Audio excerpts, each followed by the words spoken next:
ang baha. Alam niyo ba ang baha na to? Mahabang pagbaha ito. Alam niyo kung bakit?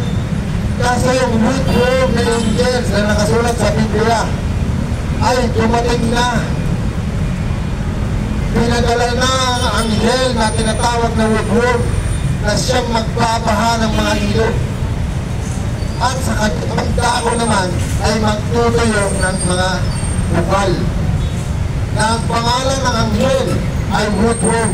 Kaya itong nangyayari sa atin na patuloy na pagulan at nagtitigil baha hanggang sa China, buong mundo, apektado. Kasi yung anghel na woodworm, ang pangalan ay woodworm na anghel, ipinadala na sa lupa sa panahon natin, sa panahon na natin.